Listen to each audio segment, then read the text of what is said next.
নমস্কার, আরও একটি ভিডিও নিয়ে চলে এসেছি আপনাদের সম্মুখে। সঙ্গীতার সাথে চ্যানেলটিতে সবাইকে আরও একবার ওয়েলকাম জানাচ্ছি। আজকে সোমবার, আর সোমবার মানেই ব্যস্ততার দিন সবার জন্যই। আর সকালবেলা কিন্তু আমি এখানে আমার মেয়ের স্কুলের টিফিনের যে লাঞ্চ বক্স সেটা রেডি করা শুরু করে দিয়েছি। সকালটা হয়েছে আরও ঘন্টাখানিক আগে। ঘুম থেকে উঠে ফ্রেশ হয়ে চান করে নিয়েছি। দেন চা করে বাবনকে আর মেয়েকে চা দেওয়া হয়ে গেছে, আমার চা খাওয়া হয়ে গেছে, ওর স্কুলের ব্যাগ গোছানো হয়ে গেছে, টিফিনটাও গুছিয়ে নিলাম। একটা ব্রেড 2 খণ্ড করে নিয়েছি, তাতে একটু বাটার লাগিয়ে আর একটু চিনি দিয়ে রেডি করে নিলাম। আর তার সাথে দিয়েছি একটা বয়েলড এগ বা ডিম সেদ্ধ। জানেন তো, আমাকে সোমবার দিন যখন ছুটি হয় ওর, তখন স্কুলের মিস বলেছে ওকে বয়েলড এগ দিতে না। তার কারণ বয়েলড এগটা না ওই কুসুমটা ঝুড়ো ঝুড়ো হয়ে থাকে, ও না ওই স্কুলে গিয়ে কুসুমটা পুরো একদম লেটকিয়ে ভেটকিয়ে খিচুড়ি বাকিয়ে দেয়। আর যে কারণের জন্য আমাকে বারণ করেছে ওকে বয়েলড এগ দিতে। অগত্যা এখন আমি যেদিনই ওর টিফিনে ডিম দিই সেদিনই ব্রেড দিয়ে ডিম দিয়ে টোস্ট বানিয়ে দিতে হয় আমাকে। আর বয়েলড এগ দিতে মানে স্কুলে একদমই না করে দেবে, এবং শুধু আমার মেয়েকে বলে না, কাউকেই বয়েলড এগ দিতে বারণ করেছে। আর বলেছে টিফিন বক্সটা একটু বড় দিতে। টিফিন বক্সটা একদম পুচকি সাইজের না, ওইটুকু পেট।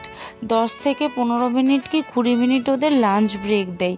কি বড় একটা টিফিন বক্স দেবো বলুন তো, ঢকর ঢকর করতে থাকে ব্যাগের মধ্যে। যাই হোক, এখানে কিন্তু ওকে আমি রেডি করে নিলাম, সমস্ত কিছু কমপ্লিট। এখন জুতোটা পরিয়ে দেবো, দেন আমি রেডি হয়ে বেরাবো। আর সোমবার দিন কোনো রকমভাবেই লেট করতে আমি চাই না, কিন্তু অলরেডি আজকে 7:15 হয়ে গেছে। আর যেখানে 7:30 থেকে ওর স্কুল শুরু হয়ে যায়।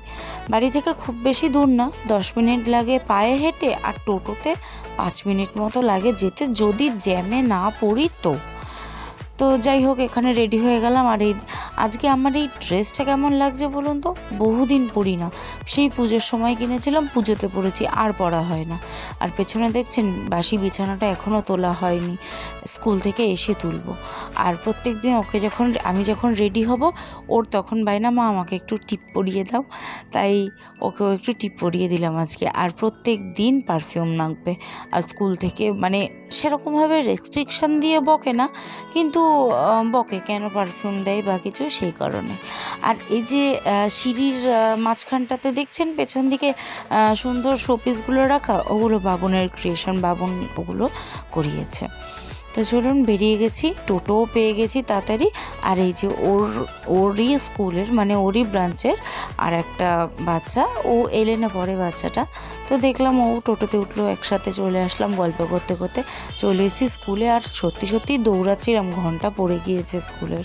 তারপর ওকে স্কুলে ঢুকিয়ে দিয়ে এই যে এখানে সব মায়েরা মিলে রয়েছে। আর এই দোকানটা থেকে না ম্যাক্সিমাম টিফিন কেনা হয়। আমি যেদিন তাড়াতাড়ি টিফিন বানাতে পারি না সেদিন এই দোকান থেকে দিই।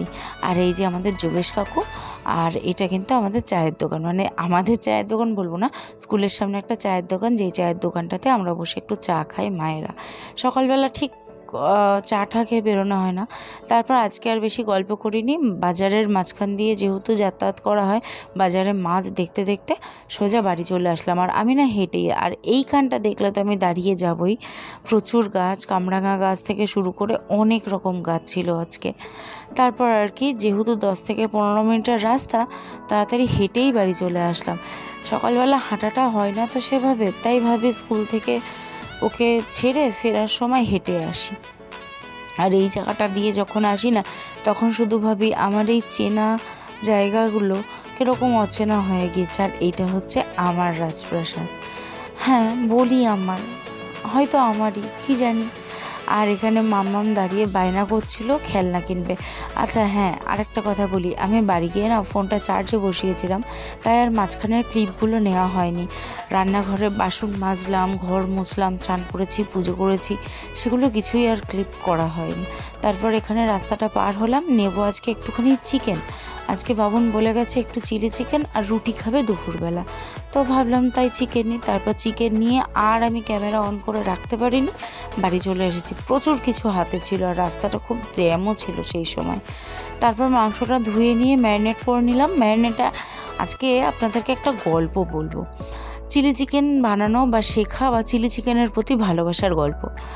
চিলি চিকেন ম্যারিনেটে প্রথম চিলি চিকেন কিন্তু 2 ধাপে ম্যারিনেট হয়। আমি প্রথম ধাপে ম্যারিনেট করি নুন, সামান্য হলুদ আর তার সাথে একটা মশলা দিই, যেটা হচ্ছে আদা, রসুন, কাঁচা লঙ্কা বা শুকনো লঙ্কা, গোলমরিচ, এইগুলো পেস্ট করা মশলা।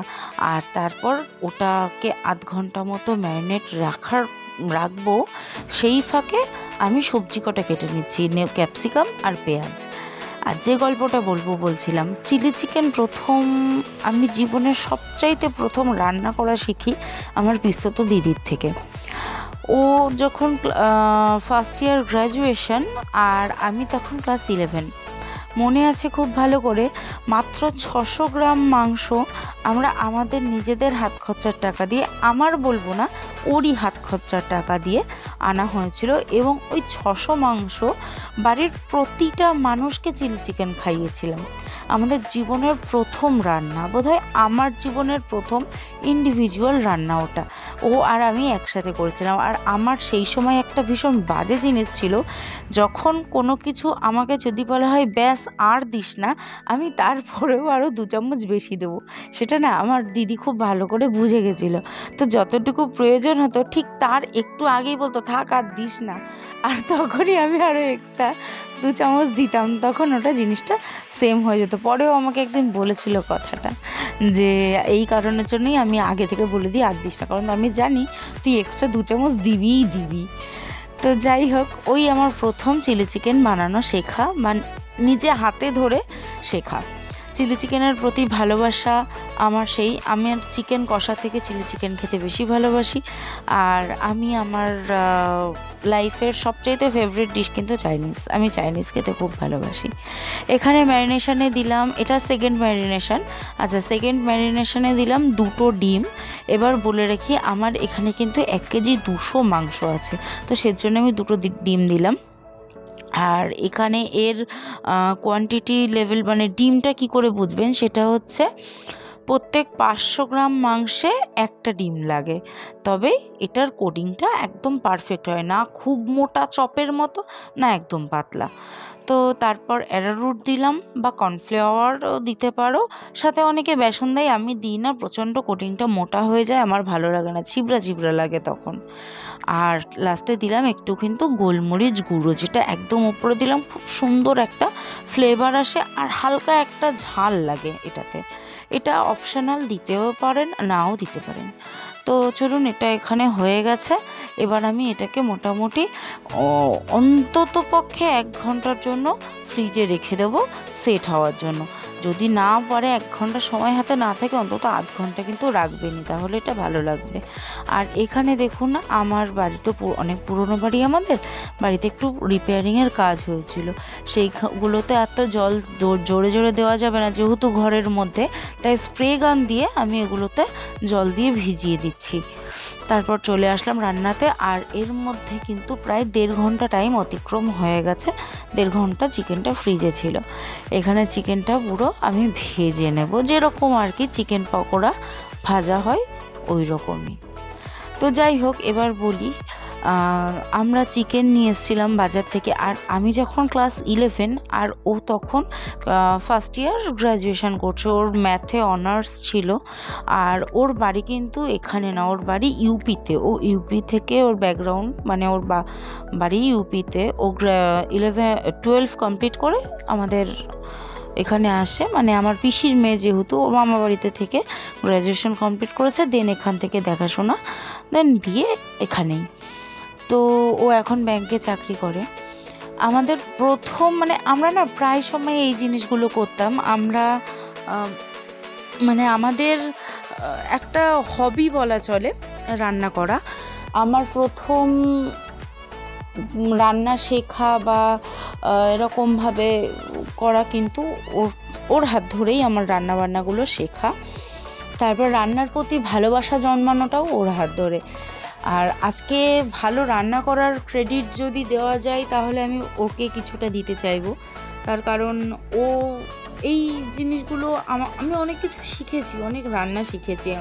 তখন তো আর এত ইউটিউব বা ইন্টারনেটের এত চল ছিল না, সেই জন্য ওইভাবেই করা।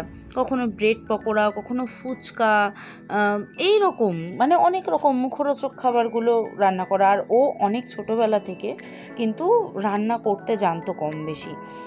ওর বাড়িতে ও করতো, শখে করতো, প্রয়োজনে নয়।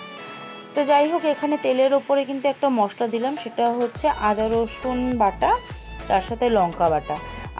অনেকে কুচিয়ে দেয়, আমিও কুচিয়ে দিই, কিন্তু আজকে সময় ছিল না বলে শর্টকাটেই এটা করে নিয়েছি। তারপরে ক্যাপসিকাম আর পেঁয়াজটা ভালো করে ওর মধ্যে দিয়ে গ্যাসটা কিন্তু কমিয়ে এটাকে ভালো করে নাড়তে হবে। প্রায় 8 থেকে 10 মিনিট নাড়তে হবে। গ্যাস জোরে দিলে কিন্তু মশলাটা লেগে যাবে তলাতে। এটা হয়ে গেলে এবার এর মধ্যে দিয়ে দিলাম সয়া সস, খুব সামান্য পরিমাণে, বেশি দেবো না। আর দিয়ে দেবো টমেটো সস। আমি এখানে কোনো রকম চিলি সস দেবো না, যেহেতু আমার মেয়ে, ছোটো মেয়ে খাবে, সেই জন্য কিন্তু এটা এরকমভাবে রান্না করব। তারপর এর মধ্যে দিয়ে দেবো 1.5 গ্লাস মতো জল, কিন্তু তাতে কর্নফ্লাওয়ার গুলে নিয়েছি। এটা না আমি নতুন শিখেছি, কর্নফ্লাওয়ারটা গুলে একবারে দিলে জিনিসটা একদম থকথক হয় না।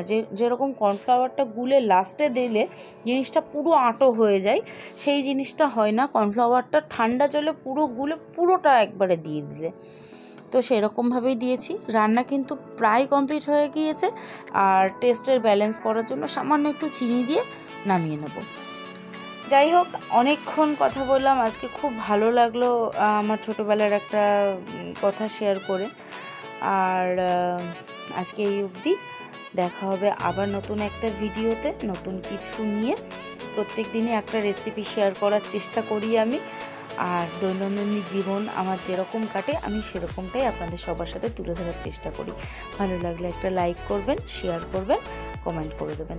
ভালো থাকবেন, সবাইকে ভালো রাখবেন, অবলা জীবকে কোনোরকমভাবে আঘাত করবেন না। আজ আসি, দেখা হবে আবার কাল। টাটা।